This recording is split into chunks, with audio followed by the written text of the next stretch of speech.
Shalom. Merdeka. Merdeka. Itu artinya kita adalah sungguh-sungguh merdeka. Mari saudara-saudara kita dasari ibadah syukur kita hari ini di dalam Yohanes pasal 8 ayat yang ke-36, dan kemudian bagian yang kedua nanti Galatia pasal 5 ayat yang pertama. Yohanes pasal yang ke-8 ayat 36, dan kemudian kita baca bagian yang kedua yaitu Galatia pasal yang ke-5 ayat yang pertama. Kita baca bersama-sama Bapak Ibu. Yohanes pasal 8 ayat 36, 1, 2, 3. Jadi apabila anak itu memerdekakan kamu, kamu pun benar-benar merdeka. Amin.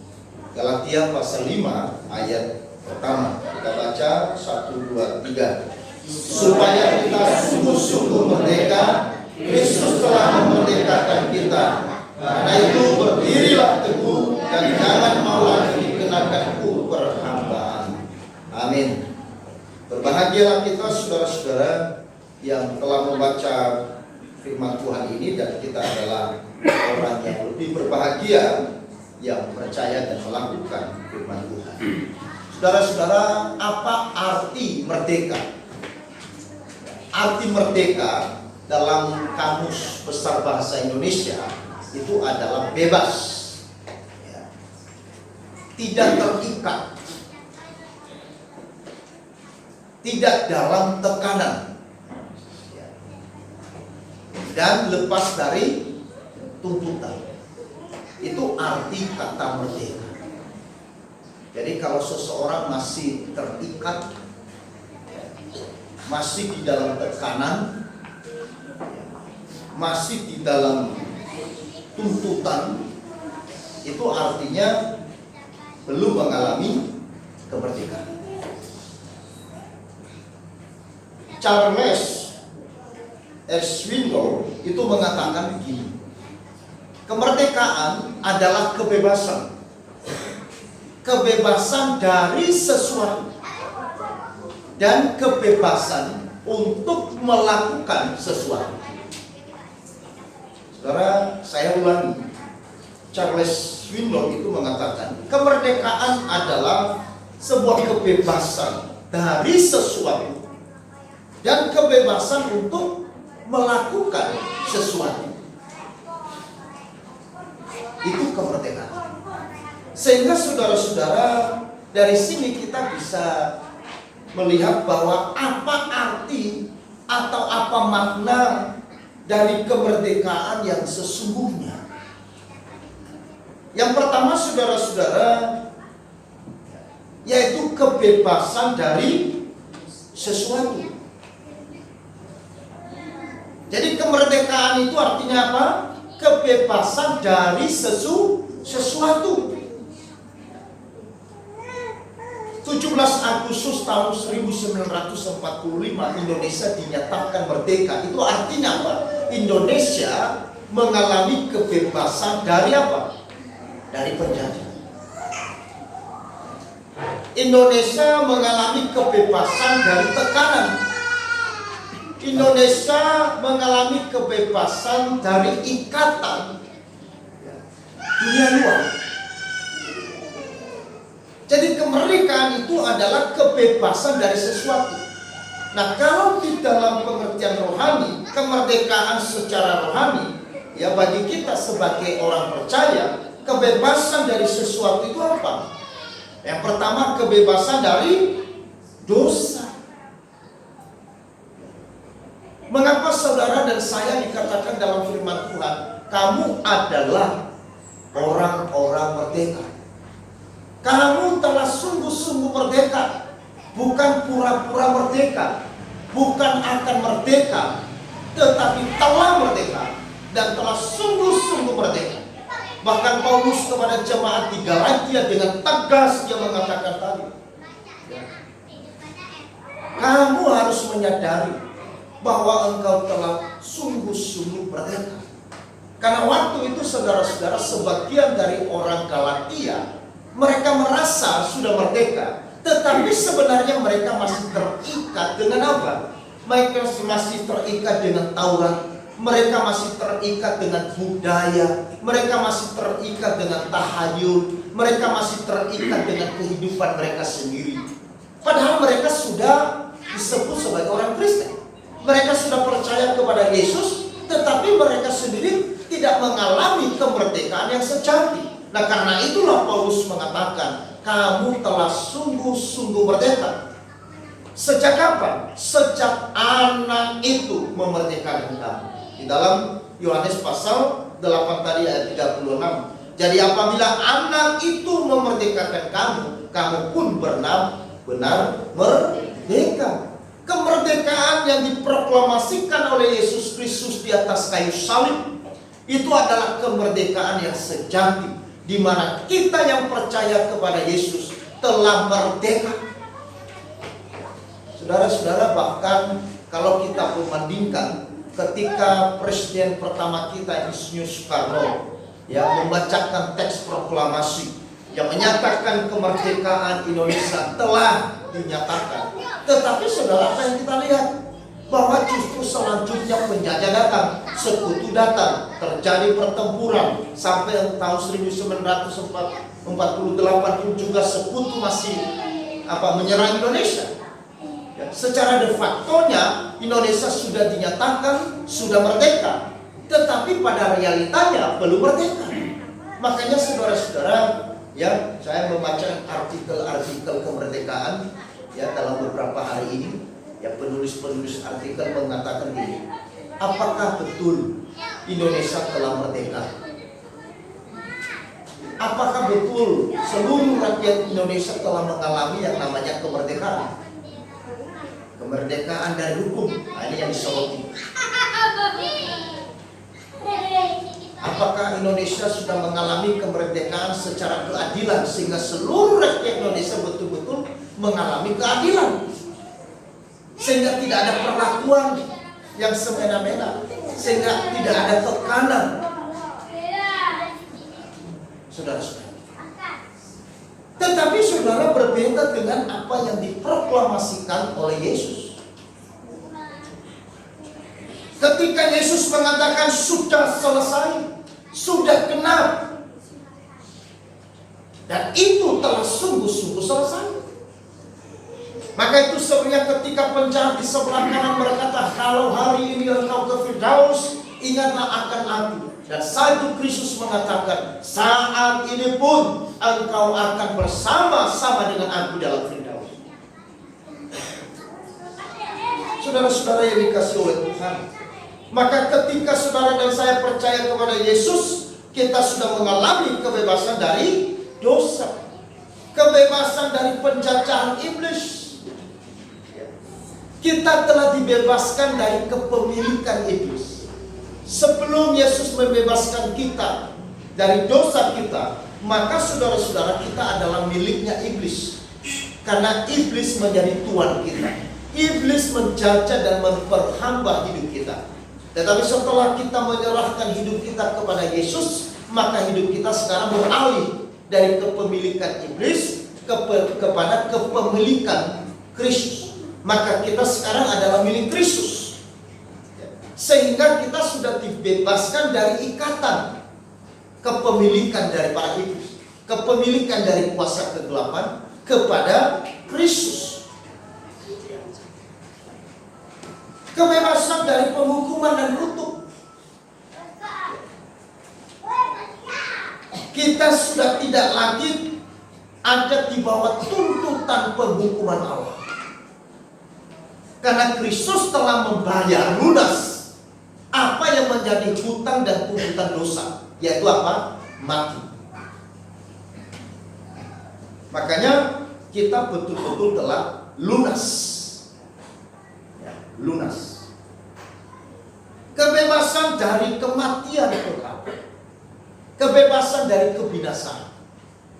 Maka waktu saudara dan saya percaya kepada Yesus, kita sedang mengalami kebebasan dari sesuatu, yaitu kematian kekal.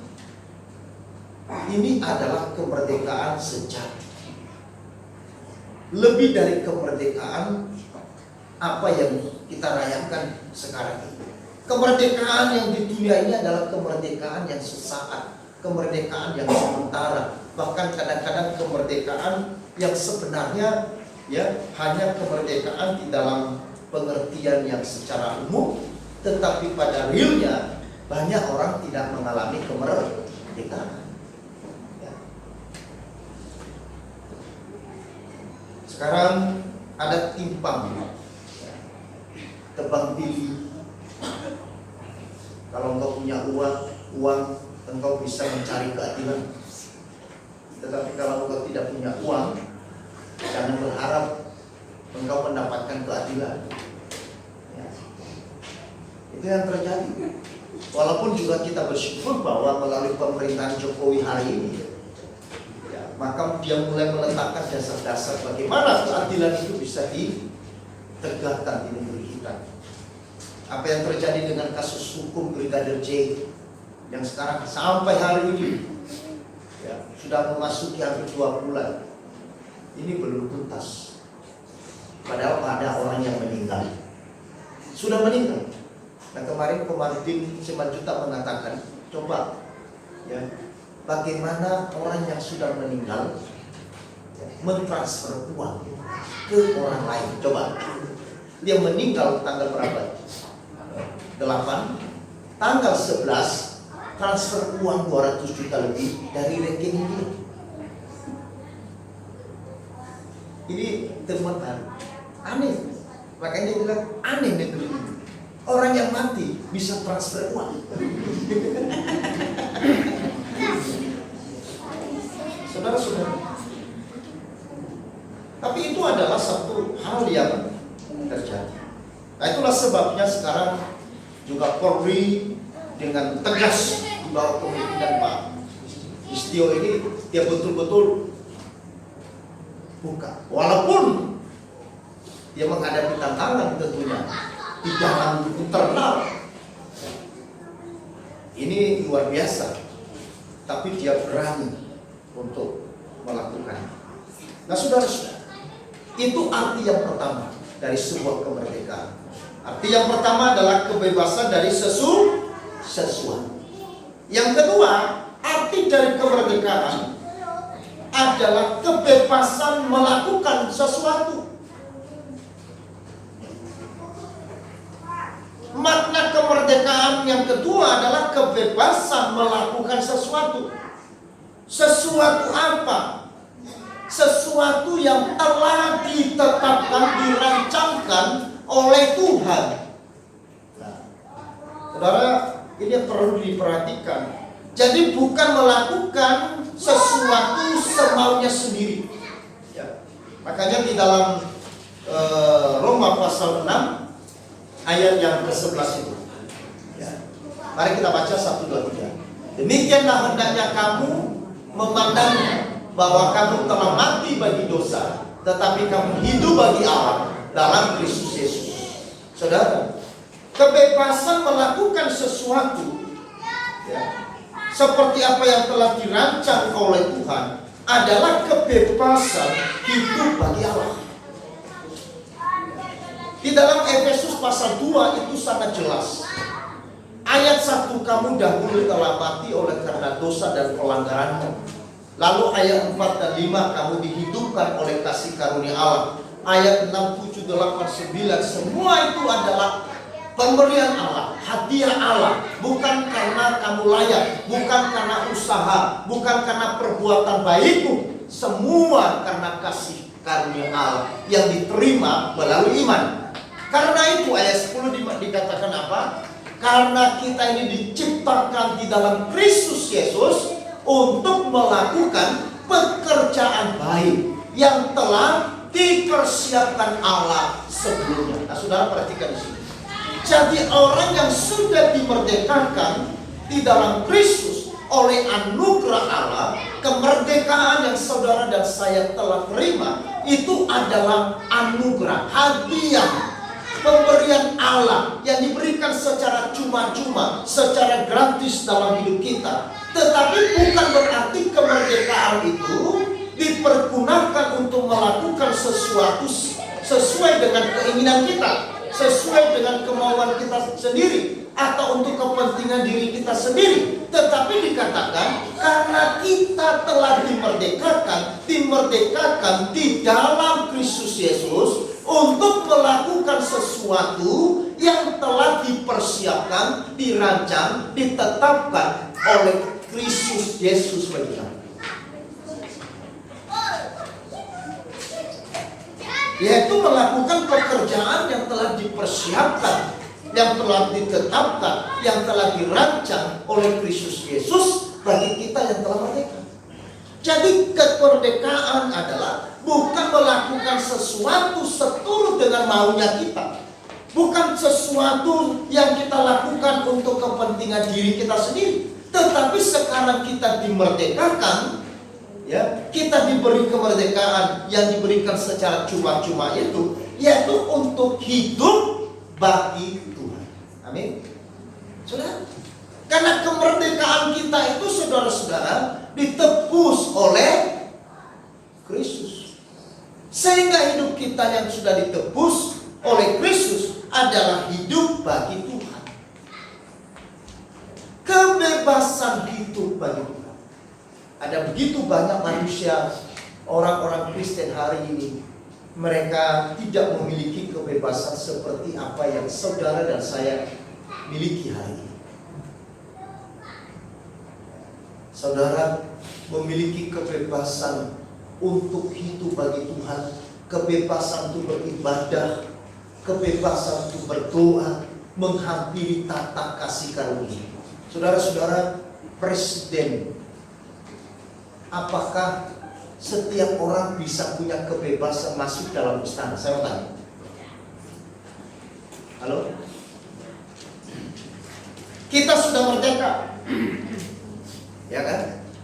Untuk kita datang ke istana presiden kita, apakah kita punya akses yang bebas? Terserah. Mau kemana? Mau ke istana. Itu kan istana kita. Kita sudah merdeka. Itu presiden kita. Bisa enggak sudah? Waduh. Saudara lari-lari itu mungkin di depan istana itu mau kemana? Tidak bisa, saudara. Kalau nggak dapat izin, tidak bisa masuk istana. Makanya orang kalau sudah masuk istana, meskipun belum masuk di ruang utama, di halaman depan istana aja udah bangga utamanya. Fotonya langsung 20M. Tempel di rumah. Kapan ya Pak? Beberapa waktu yang lalu.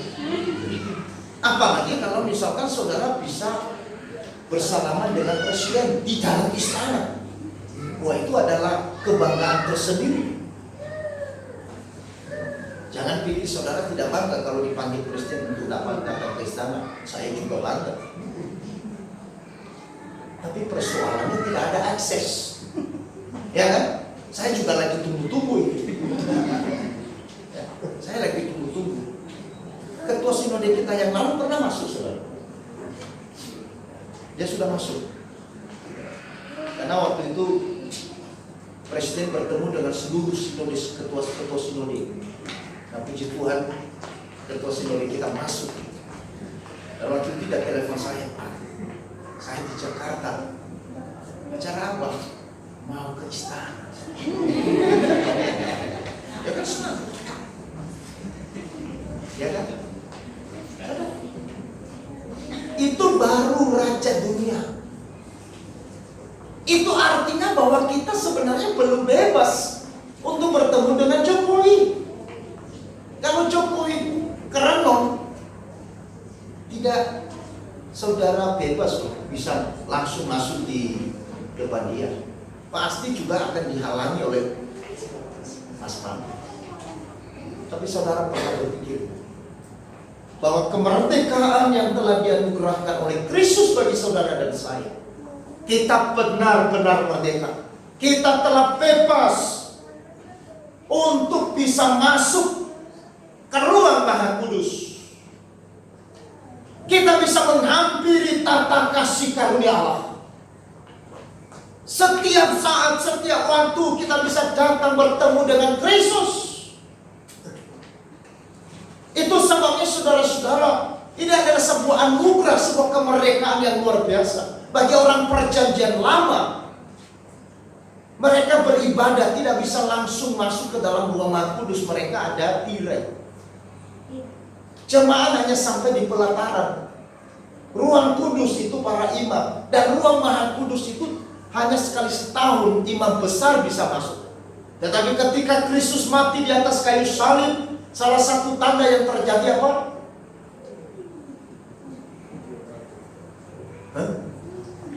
Tidak tahu. Waktu Yesus mati di atas kayu salib ada terjadi gempa bumi, gelap gulita, itu sama.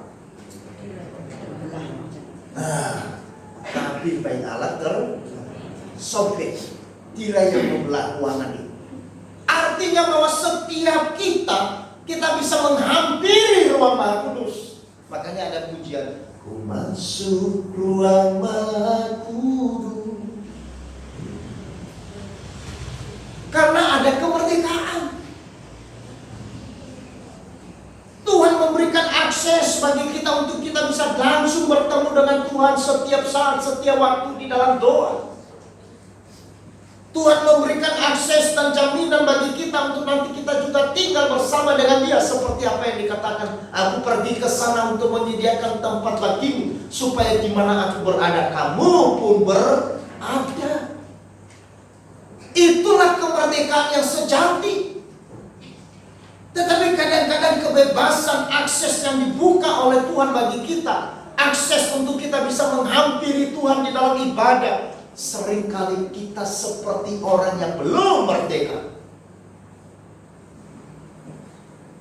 Saudara, kalau seandainya orang-orang Kristen yang ada di Tiongkok, di Cina hari ini, mereka melihat gereja-gereja Tuhan, mereka melihat orang-orang Kristen yang hidup, yang ada di dalam kebebasan beribadah, tetapi tidak menggunakan waktu ibadahnya. Ada kebebasan kita bisa berdoa, ada kebebasan kita untuk memberitakan Injil di mana-mana, maka mereka akan marah besar.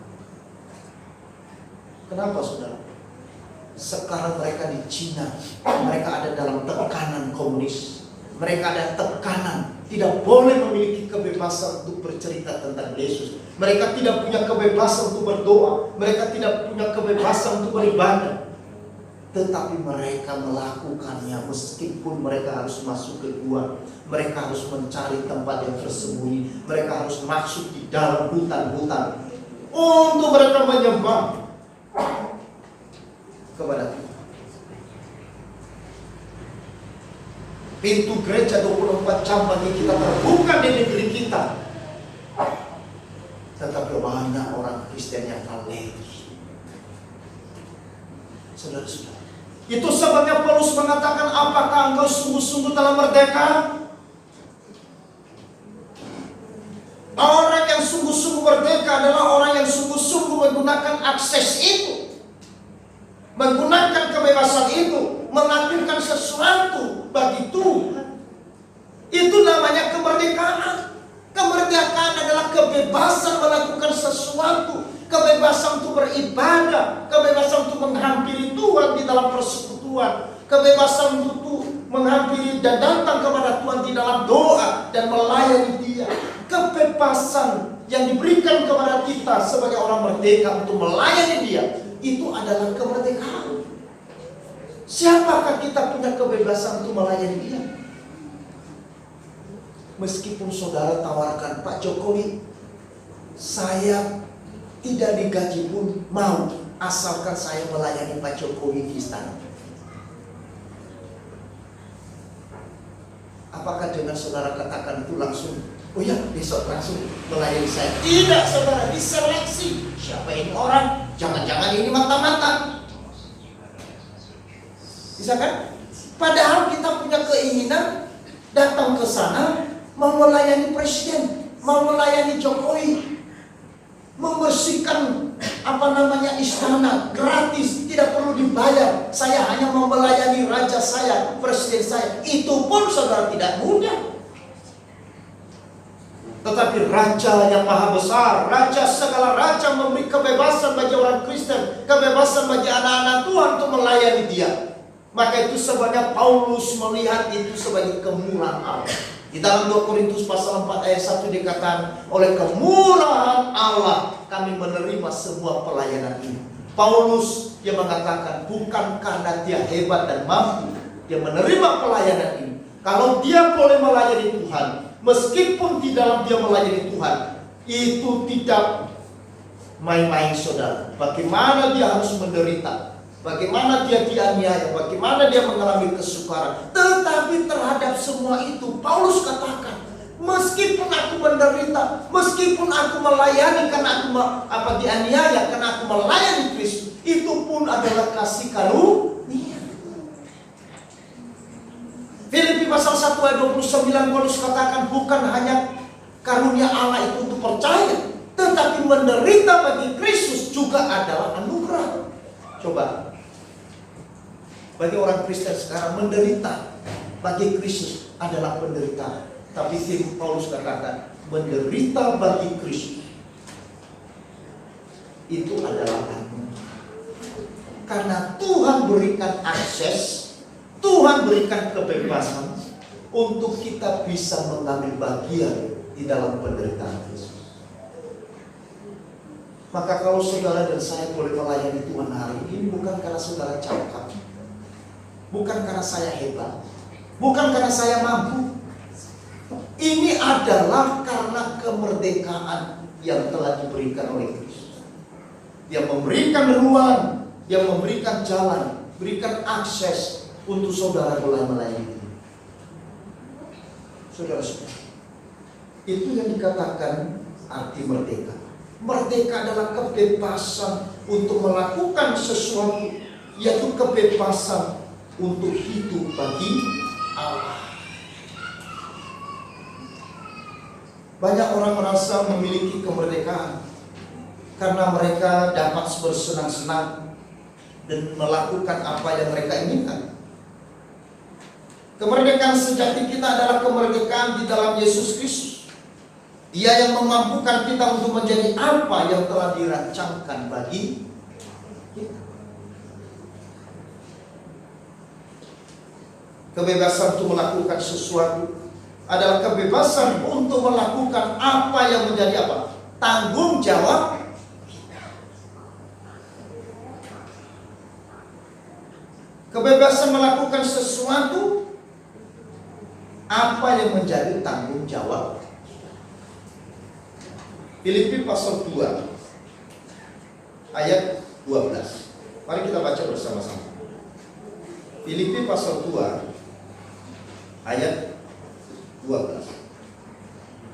1, 2, 3. Hai saudara-saudaraku yang kekasih, kamu senantiasa taat. Karena itu tetaplah kerjakan keselamatanmu dengan takut dan gentar. Bukan saja seperti waktu aku masih hadir, tetapi terlebih pula sekarang waktu aku tidak hadir. Jadi artinya apa saudara-saudara? Bahwa kita yang telah dimerdekakan melalui kita menerima keselamatan sebagai bukti bahwa kita adalah orang-orang yang telah dimerdekakan, telah dibebaskan dari dosa, kebebasan dari penjajahan iblis, kebebasan dari penghukuman Allah, kebebasan dari kematian kekal. Maka saudara adalah orang yang diselamatkan. Itulah keselamatan. Keselamatan itu bebas. Bebas dari kegelapan, bebas dari dosa, bebas dari tuntutan iblis, bebas dari penghukuman Allah, bebas dari kebinasaan. Itu arti keselamatan. Jadi keselamatan itu arti merdeka. Maka orang yang merdeka, dia harus bagaimana? Dia harus punya tanggung jawab. Bukan berarti merdeka tetapi kemudian tidak melakukan sesuatu. Asalkan merdeka. Kalau negara kita ini hanya merdeka tetapi kemudian tidak mengisi kemerdekaan kita, maka negeri kita ini apa? Sulit. Saudara-saudara, 77 tahun Indonesia sudah merdeka. Ini sudah usia kakek. Ya, bukan abah, kakek. Sudah tua. Artinya bahwa seharusnya bangsa ini sudah menghasilkan sesuatu yang besar. Negeri ini seharusnya sudah sampai kepada tahap yang lebih serius. Korea merdeka 15 Agustus, 2 hari yang lalu. Mereka juga merayakan kemerdekaan Korea Selatan. Tetapi hari ini kita masih kalah jauh dengan apa? Dengan Korea. Dibanding dengan Singapura yang merdeka jauh di bawah kita. Kita 45, mungkin mereka tahun berapa ya? 65 atau coba. Tapi mereka jauh di atas kita. Kenapa ini bisa terjadi perbedaan? Walaupun saudara negeri kita seperti tadi dikatakan oleh pemimpin Introitus, negeri kita ini adalah negeri yang kaya raya, sumber alam yang begitu luar biasa. Tapi negeri kita masih belum sejahtera. Kenapa? Karena angka kemiskinan kita masih tinggi. Pendapatan per kapita manusia kita masih di bawah standar. Masih di bawah standar. Padahal menghasilkan sumber alam yang luar biasa. Kenapa, saudara? Karena ini masalah manajemen negara.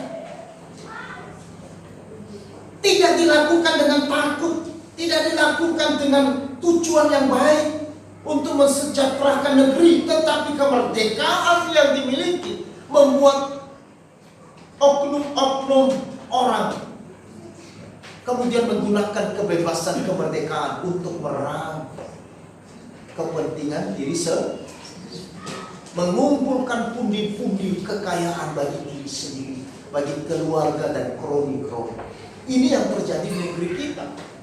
Maka itu sebenarnya hari ini kita merayakan kemerdekaan kita. Ini juga adalah bagian dari tanggung jawab kita sebagai warga negara.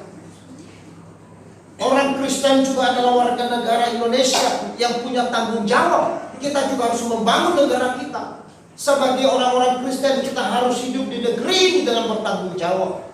Sebagai orang-orang Kristen kita juga harus punya andil, ya. Bagaimana negeri kita ini bisa maju, saudara-saudara? Kalau kita diberikan jabatan sebagai anak Tuhan, mari kita lakukan dengan benar.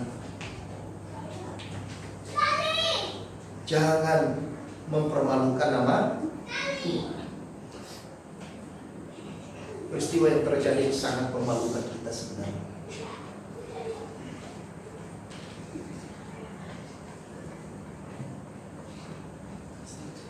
Kenapa, saudara? Karena tidak hidup bagi Allah. Karena jabatan dipakai untuk apa? Kesempatan untuk memperkaya diri. Jabatan dipakai untuk kesempatan mencari keuntungan. Mumpung saya jadi jabat, apalagi 5 tahun, nanti setelah itu belum tentu lagi diperpanjang, bisa kalah. Maka sekarang bagaimana saya bisa mengumpulkan banyak? Ini yang terjadi, sehingga negeri kita saudara-saudara tidak maju-maju. Sebagai orang yang merdeka secara rohani, kita pun juga harus punya tanggung jawab. Bagaimana kita membangun kekristenan kita? Amin. Sebagai warga jemaat di gereja Eleos, kita juga punya tanggung jawab sebagai orang merdeka. Bagaimana kita membangun gereja ini? Semua jemaat tanpa kecuali kita dipanggil di dalam tubuh Kristus. Itu artinya bahwa masing-masing kita ya diberikan karunia untuk melayani Tuhan. Tidak ada yang tidak bisa kita berikan kepada Tuhan. semua hal kita bisa lakukan. Maka gereja ini juga bertumbuh ketika kita memiliki peran bersama. Bagaimana kita membangun kemerdekaan kita, kemerdekaan iman kita, kemerdekaan rohani kita. Ya. Sebagai orang yang merdeka, kita boleh setia beribadah. Sebagai orang yang merdeka, setia berdoa. Sebagai orang yang merdeka, setia melayani Tuhan. Sebagai orang yang merdeka, memiliki tanggung jawab. Sebagai orang yang merdeka, harus rela berkorban untuk kemajuan daripada kemerdekaan ini. Maka disitulah saudara-saudara, pertumbuhan gereja pun juga terjadi. Maka di mana gereja bertumbuh, maka mempengaruhi negara bertumbuh. Saya ulangi saudara, di mana gereja bertumbuh, di situ negara diberkati Tuhan. Ketika Eropa gerejanya bertumbuh, orang-orang Kristen bertumbuh dalam iman, Eropa diberkati Tuhan. Lalu kemudian bergeser ke Inggris, dari Inggris menyeberang ke Amerika. Maka ketika Injil masuk ke Amerika, maka orang-orang Kristen di Amerika menjadi orang-orang Kristen yang militan, orang-orang Kristen yang bertumbuh secara kerohanian. Maka negara Amerika diberkati Tuhan. Lalu kemudian bergeser di abad ke-19, abad 20, bergeser mulai ke Asia, lalu masuk ke Korea Selatan. Korea Selatan 25 tahun yang lalu sebenarnya biasa-biasa saja. Tetapi ketika gereja bertumbuh di Korea Selatan, maka negeri mereka juga bertumbuh dengan besar. Hari ini 10 tahun terakhir, gereja kemudian bertumbuh di Cina. Meski persentase jumlahnya sedikit, tetapi progresnya, pertumbuhan kekristenan di Cina luar biasa. Dan sekarang saudara lihat, gereja di Cina bertumbuh dengan luar biasa. Orang-orang Kristen bertumbuh secara militan, menjadi orang-orang Kristen yang menggunakan hak kemerdekaannya dengan baik. Meskipun ditekan, meskipun dihambat, meskipun dianiaya, tetapi mereka merambat. Lalu sekarang Cina diberkati. Karena apa? Karena di negeri itu ada orang-orang yang setia mendoakan negerinya. Saudara-saudara, gereja ada di Indonesia, gereja ada di tempat ini, bukan hanya untuk diri kita sendiri, tetapi melalui peran kita. Seperti apa yang dikatakan oleh Yeremia, berdoalah bagi kesejahteraan kota di mana kamu tinggal, karena kesejahteraan kamu, kesejahteraan kota itu tergantung adalah kesejahteraan. Kita harus berdoa untuk kesejahteraan kota ini. Jadi orang Kristen punya peran. Kemakmuran kota ini, kemakmuran negeri ini, kejayaan negeri ini tergantung bagaimana orang-orang Kristen juga harus berdoa untuk kesejahteraan negerinya. Itulah sebabnya kita adakan ibadah ini. Karena itu bagian yang Alkitab sudah berikan kepada kita, berdoa untuk kesejahteraan kota. Melalui apa? Melalui kita menggunakan kemerdekaan rohani kita dengan baik. Maka ketika ada orang-orang Kristen yang imannya bertumbuh, orang-orang Kristen setia berdoa, orang-orang Kristen setia beribadah, orang-orang Kristen setia melayani, orang-orang Kristen setia memberitakan Injil, maka di situ hadirat Tuhan melawat negeri. Saudara-saudara, itulah rahasia Alkitab. Dan itu adalah fakta. Maka kalau kita merindukan negeri kita ini menjadi negeri yang sejahtera, maka kita mulai dari kita sebagai orang percaya. Amin. Itulah arti dari kemerdekaan. Yang pertama tadi, arti kemerdekaan adalah kebebasan dari sesuatu. Sesuatu itu apa? Tadi saya sudah jelaskan. Yang kedua adalah kebebasan melakukan sesuatu. Kebebasan itu bagi Tuhan Dan kebebasan itu bagi Tuhan itu adalah kebebasan untuk melakukan sesuatu yang terbaik bagi Tuhan melalui hidup kita yang kita persembahkan, dan kebebasan melakukan sesuatu dengan tanggung jawab yang